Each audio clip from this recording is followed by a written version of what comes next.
What started as a routine cave exploration with friends became a nightmare when rising water turned familiar passages into death traps. But the real horror wasn't the flooding. It was discovering that we weren't the only ones who had been down there recently. Some footprints in the mud weren't ours, and they led deeper into the cave than any of us had ever gone. I'm not really good at telling stories or anything, but this happened to me and my buddies last summer in Tennessee, and I still can't sleep right. My mom keeps asking why I won't go camping anymore. I just tell her I'm busy with work. My name's Kai, and I've been caving since high school. Nothing crazy, just local spots around Nashville that me and my friends found online. There's this one cave system about an hour outside the city that we'd hit up maybe 4 or 5 times. Real easy stuff. You park by this old fence, walk through some woods, and there's this opening that looks like a crack in the hillside. The thing about this cave is it's got all these tight spots. We called them chokes. You gotta squeeze through sideways, and if you're bigger than average, you're pretty much screwed. But once you get past the first few, it opens up into these big rooms. Really cool formations and shit. Sorry about the language, but that's just how we talk down there. So anyway, it was me, my buddy Xander, and this girl Maya who worked at the coffee shop downtown. Maya had never been caving before, but she kept bugging us to take her. Xander brought his good headlamp, the expensive one his dad got him for Christmas. I remember thinking it was overkill for such an easy cave. The weather that morning looked fine. Maybe a few clouds, but nothing serious. We packed the usual stuff: water, granola bars, some foam tape for marking our route. Maya kept asking if we needed rope. We laughed and told her this wasn't Mount Everest or anything. The first hour went perfect. Maya was doing great for a beginner. Even made it through the tight squeeze that usually gives people trouble. We were in this side passage we'd found on our last trip, taking pictures with her phone. That's when we heard it. Drip, drip, drip. Water hitting rock somewhere deeper in the passage. Nothing weird about that. Caves are always wet. But this sounded different, heavier, like someone was pouring water from a bucket. Xander went to check it out first. He came back real quick, said there was water coming down from somewhere above. Not a lot, just a steady stream where there used to be nothing. We figured maybe it started raining outside. That's when Maya's phone lost signal completely. Mine too. Which was strange because we usually got at least 1 bar in that section. The dripping got louder. Then it wasn't dripping anymore. It was like a faucet running. The sound echoed off the cave walls and made everything feel smaller. Maya started getting nervous, said maybe we should head back. Xander and I agreed. We'd been down there plenty of times, no big deal. Except when we got back to the low section we'd crawled through earlier, there was water. Not just a little puddle, a flowing stream about thigh deep. The passage that had been bone dry 20 minutes ago was now a river. "What the hell?" Xander said, shining his light down the tunnel. The water was moving fast, pushing debris and mud along the bottom. We tried to wade through anyway. Maya went first because she was smallest. She made it maybe 10 feet before the current knocked her sideways. The water was stronger than it looked. Cold, too. Really damn cold. That's when Xander decided to try a different route. This really tight choke we'd used once before. You had to army crawl for about 15 feet. Then it opened up to a passage that connected back to the main cave. Problem was, Xander got stuck. Not like can't figure out which way to turn, stuck. Actually wedged in there, with water pushing at his legs from behind. His shoulder was jammed against the rock, and every time he tried to move, the current would shove him deeper into the choke. Maya started crying. Our headlamps were fogging up from all the humidity, and we had to keep wiping the lenses with foam tape just to see. The sound of rushing water was everywhere now. It was hard to think straight. We tied our belts together to make a pulling line. Maya and I grabbed Xander's feet and pulled as hard as we could while he tried to twist his shoulders free. Took us maybe 20 minutes, but we got him out. His shirt was torn up, and his shoulder looked pretty scraped. By then, the water had risen another 6 inches. Our chalk marks, the ones we used to mark our way out, were washing away. I watched one of them disappear right in front of me. Just gone. The cave felt different now, like it was moving us around instead of the other way. Passages that should have led back to the entrance just went deeper underground. Maya's phone died. Mine was at like 10%. We found this small chamber where the water wasn't as deep and decided to wait it out. Maybe the rain would stop and the water would go down. We sat there for what felt like hours. Maya fell asleep against the wall. Xander kept checking his watch, but it had stopped working. The worst part was the footprints. When Maya's phone died, I used the last bit of battery on mine as a flashlight. That's when I saw them in the mud near our feet. Boot prints. Fresh ones. But here's the thing. None of us were wearing boots. Maya had sneakers. Xander had hiking shoes. I was wearing these old tennis shoes my girlfriend hated. These were work boots. Big ones. And they led away from our little chamber, deeper into parts of the cave we'd never explored. "Guys," I whispered. But Maya was asleep and Xander was messing with his fogged-up headlamp. The footprints were everywhere once I started looking. Some were old, filled with dried mud. But others looked fresh. Really fresh. Like someone had walked through there while we were stuck in that choke. I never told the other two about the footprints. Didn't want to freak them out more than they already were. We made it out the next morning when the water finally went down. Took us 6 hours to find the entrance again. Maya threw up twice from stress. Xander wouldn't talk to anyone for the rest of the day. About a month later, we saw on the news that a rescue team had to go into that same cave. Someone had called in missing hikers. They found equipment scattered around. A helmet caught on a rock shelf pretty deep in the system. The news said they found footprints too. Old ones and new ones mixed together. Some leading in, some leading out. But some of those footprints, they weren't from the missing hikers. I haven't been back to any cave since then. Every time I see a hole in the ground, I think about those boot prints in the mud. About someone else being down there with us in the dark. Someone we never saw.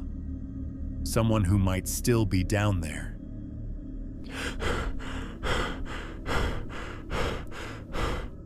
This happened to me about 3 months ago, and I still can't sleep right. My name's Dakota, and I work for this environmental company in Denver. We do boring stuff mostly. Testing air quality, checking water samples, that kind of thing. My girlfriend Sage always jokes that my job puts people to sleep faster than melatonin. She's not wrong. Anyway, I got assigned to this cave system outside Boulder with my co-worker Finn and this grad student named River. The job was simple. Measure air exchange rates in limestone caves. Super boring science stuff. We had all these fancy monitors and equipment. I remember packing my lunch that morning and realizing I was out of those good crackers, so I just threw in some stale ones. Funny what you remember, right? The cave entrance looked normal enough. Just a hole in the rock face with some metal grating that the Park Service installed. We had permits and everything. River kept talking about her thesis project the whole hike up. Something about underground ecosystems. I wasn't really listening because my boots were giving me blisters and I kept thinking about this Netflix show I wanted to finish. Inside, the cave was pretty standard. Cool air, that musty rock smell, water dripping somewhere in the distance. We set up our equipment near the entrance and started taking baseline readings. Everything looked normal for about 2 hours. The CO2 levels were exactly what you'd expect. Finn was complaining about his ex-girlfriend texting him too much. Normal day stuff. Then our main monitor started going crazy. The numbers just spiked out of nowhere. CO2 levels that didn't make any sense. Finn stopped talking about his drama, and we all got quiet. River checked the calibration twice. The machine was working fine, which meant there was a pocket of stale air somewhere we hadn't found yet. We followed the readings deeper into the cave system. The passage got narrower, and the walls felt closer. My headlamp kept catching these weird shadows that looked like faces for a split second. You know how your brain plays tricks on you in the dark? The air felt thick, like before a thunderstorm. About 30 minutes in, we found this calcite formation that looked like a curtain hanging from the ceiling. Beautiful, but it was blocking our path. Behind it, our instruments were picking up that dead air pocket. We had to break through to get accurate readings. When we chipped away enough rock to squeeze through, I swear the hair on my arms stood up like I'd touched a balloon. Static electricity maybe, but it felt wrong. The passage on the other side was too narrow for all of us to go together. We had to split up. River went right toward what looked like a bigger chamber. Finn and I went left down this skinny tunnel that scraped our shoulders. I kept thinking about this sandwich I wanted to make when I got home. My mind does that when I'm nervous, focuses on stupid, normal things. The left passage opened up into this low chamber, and that's when everything got weird. There was a rope hanging from the ceiling like a swing. Not climbing rope, just regular rope you'd buy at Home Depot. And nailed to the wall was one of those cheap flashlights from the grocery store. The plastic yellow kind that costs like $3. None of this made sense. Caves don't just have random stuff nailed to the walls. This felt staged, like someone had set it up. But why? And how long had it been there? Finn walked over to examine the rope swing. The fibers were frayed and old, but not ancient. Maybe 6 months, maybe a year. On this natural shelf in the rock, there were scorch marks like someone had been burning things, and pinned to the cave wall with what looked like tent stakes were scraps of fabric, part of a jacket, torn up. The material was that water-resistant stuff hikers wear. But here's the thing that really freaked me out. Mixed in with the fabric scraps was a receipt. A crumpled-up receipt from Murphy's Diner in Boulder. I know that place. They make terrible coffee, but good pancakes. The date stamp said 2 weeks ago. 2 fucking weeks. We radioed River immediately. "Hey, you need to see this," Finn said into the radio. Her voice crackled back, but she sounded different. Flat, like when people are trying not to panic. "Copy that. Heading your way." While we waited, I kept staring at that receipt. Someone had been in this cave recently. Someone who ate at Murphy's Diner and then came down here with rope and camping gear. But the Park Service said this section was closed to the public. The only access was supposed to be through the main entrance with permits. That's when we heard it. Above us, maybe 15 feet up near the ceiling where the chamber narrowed again. The scrape of a boot against rock. Just once, but clear as day. Finn and I froze. River's voice came through the radio asking for our position, but we couldn't answer. Someone else was in the cave with us. We grabbed our gear and got out of there fast. The whole way back, I kept looking over my shoulder. River met us at the calcite curtain, and we all basically ran to the entrance. Nobody talked about what we'd found until we were outside in the sunlight. Back at the truck, we called our site coordinator to report the findings. When I described the rope swing and the receipt, there was this long pause. Then he asked us to repeat everything twice and write up a detailed report immediately. He said they'd contact the Park Service and local authorities. But here's the weird part. As we were packing up our equipment, River noticed something. Fresh footprints in the mud near a cluster of boulders about 50 yards from the main cave entrance. Size 11 or 12 boots, with that distinct waffle pattern you see on hiking boots. The prints led up toward the ridge and disappeared behind some trees. We followed them because honestly, we were curious and still kind of wired from what happened. The trail led to this maintenance hatch set into the ground.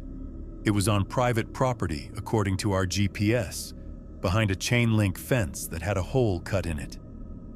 The hatch was supposed to be locked, but it was hanging open. The landowner was this old guy named Peterson, who lived in a cabin about a quarter-mile away. When the authorities questioned him later, he claimed he didn't know anything about the open hatch or anyone using his property to access the cave system. But when they showed him the receipt from Murphy's Diner, his story got real shaky real fast. Turns out Peterson was a regular at Murphy's, went there for coffee every morning. The receipt was his, and the date matched a day when he'd told his neighbor he was going exploring. The torn jacket fabric matched a coat hanging in his closet. They never found Peterson after that. His cabin was empty when they went back the next day. Truck was gone, most of his stuff cleared out. Like he'd been planning to disappear for a while and just needed the right moment. I still don't know what that rope swing was for, or why someone would set up camp in that hidden chamber. The scorch marks suggested fires, but why burn things in a cave? And those fabric scraps pinned to the wall like some kind of display. That image stays with me. What bothers me most is thinking about how long Peterson had been using that access point. How many times he'd been down there while we were working in other parts of the cave system. How close we might have come to running into him on other jobs. I requested a transfer to water sampling after that. Caves give me the creeps now. Sometimes I wonder if Peterson's still out there, setting up his weird little camps in other cave systems. Part of me hopes they catch him. Part of me hopes I never find out what he was really doing down there.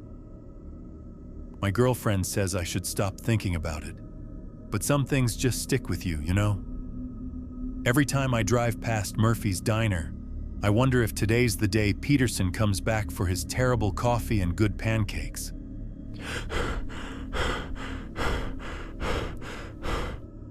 I never thought I'd be telling this story to anyone. But after what happened near Phoenix last year, I can't keep quiet anymore. My name is Garrett, and I've been mapping caves for about 12 years now. Nothing fancy, just documenting underground systems for the State Geological Survey. I had this partner named Reese who'd been doing this work longer than me. Real quiet guy. Always wore the same faded baseball cap. We'd mapped probably 40 caves together around Arizona. The job pays okay, and most of the time it's pretty peaceful work. You go down, measure everything, take photos, update the maps, come back up. Simple stuff. This particular cave system was about 30 miles northeast of Phoenix. We'd been working on it for 3 days already. The entrance was this natural opening in some rocky hills, nothing special looking from the outside. Local hikers used it sometimes, but not many people knew about the deeper passages. We were down maybe 200 feet that day, working on the main chamber. I remember Reese was complaining about his coffee thermos leaking all over his backpack. Stupid detail. But you remember weird things when everything goes sideways later. I was measuring the ceiling height when I noticed this weird gouge above us. Not natural looking at all. Someone had carved or blasted a narrow opening up there. Reese climbed up to check it out first. He called down that it was some kind of chute, dropping straight down into darkness. "This isn't on any of our maps," he said, shining his headlamp down the hole. "Looks like it goes pretty deep. We should have marked it and come back with more equipment. That's what the safety manual says.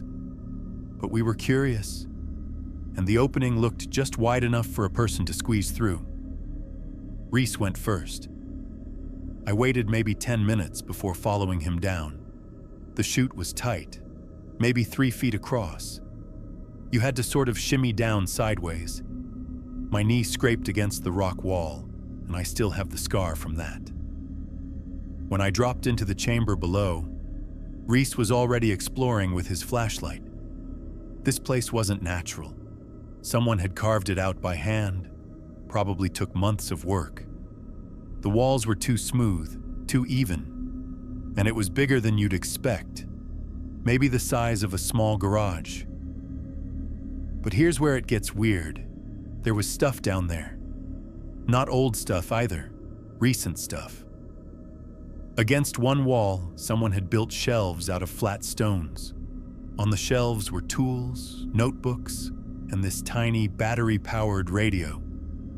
The radio was actually playing music, some oldies station. I remember thinking that was strange because we were so far underground. Reese picked up one of the notebooks. It had a clipboard attached to it, the kind office workers use. The pages were filled with handwriting, lists of names, most of them crossed out with black ink.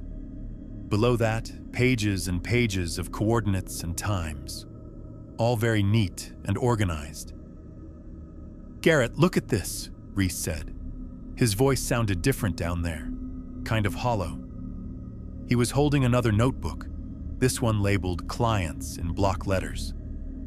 The client list was just first initials and dates. Things like MK, March 15th, and DR, April 3rd. All the dates were recent, within the last 6 months. Some entries had question marks next to them. Others were circled in red ink. I checked the radio while Reese kept reading. The station was playing songs from the 80s, but when I tried to tune it, all I got was static on every other frequency. Later, I found out that particular station had stopped broadcasting 3 years ago. Someone was maintaining this place, keeping the radio working, keeping time by what was happening on the surface. We took photos of everything: the notebooks, the workspace, the carved walls, standard procedure. Then we got out of there fast. Something about that place felt wrong, like we weren't supposed to be there. Back at the office, we filed our report with the Cave Council. Reese thought we should call the police too, but I said we should wait. Maybe there was some logical explanation. Maybe it was just some hermit's hideout or something. The Cave Council said they'd send a forensic team out to investigate. We waited 2 weeks, then a month. Every time we called, they said there were administrative delays. The paperwork was stuck somewhere. They'd get to it eventually. But Reese and I, we kept thinking about that place. The neat handwriting, the client list, the radio playing dead air. None of it made sense for just some random person hiding out underground. Then one night in October, I was driving home late from another job site. My usual route takes me past the access road to that cave system. It was maybe 11 p.m., and I was tired, just wanting to get home and crash. That's when I saw the truck. It was parked right by the gate, lights off, just sitting there in the dark. I almost drove past, but something made me pull over about a quarter mile down the highway. I grabbed my binoculars from the glove compartment. 2 people were walking toward the hills. They were carrying something between them, something long and wrapped in what looked like a tarp or plastic sheeting. They moved carefully, like whatever they were carrying was heavy. I followed them at a distance, staying in my car with the headlights off. The access road winds around for about 2 miles before it ends at a small parking area near the cave entrance. By the time I got there, they were gone. But I could see flashlight beams moving around inside the hill. I waited in my car for maybe 3 hours. Around 2 a.m., they came back out. Same 2 people, but now they weren't carrying anything. They locked the gate behind them, got in their truck, and drove off. The next morning, I called Reese. We drove out there together to check the site. The gate was clean, no signs that anyone had been there. We even went down into the cave system, back to that carved chamber. Everything was gone. The shelves, the notebooks, the radio, all of it. The walls had been scrubbed clean. If we hadn't taken those photos, I would have thought we imagined the whole thing. That was 8 months ago. Reese quit the survey job and moved to Colorado. Says he doesn't want to do cave work anymore. I kept working for a few more months, but I stopped taking jobs in that area. Sometimes I think about those notebooks, the client list with just initials and dates, the coordinates and times, all written in that neat handwriting. I think about the radio playing dead air and whoever was maintaining that workspace, keeping track of time by listening to the surface world. Mostly I think about what those 2 people were carrying that night. Something long and heavy, wrapped up tight. Something they needed to bring down into the darkness and leave there. I still have the photos on my phone. The Cave Council never followed up, and the police said there wasn't enough evidence to investigate. Just some guy's weird hobby, they said. People are strange, they said. But I know what I saw. And sometimes, late at night when I can't sleep, I wonder how many other caves have chambers like that one. How many other client lists are hidden underground, waiting for someone to find them. The maps we keep are supposed to help people navigate safely, but sometimes the maps we don't make, the places we decide to leave alone, those might be the most important ones of all. That's my story. Make of it what you want.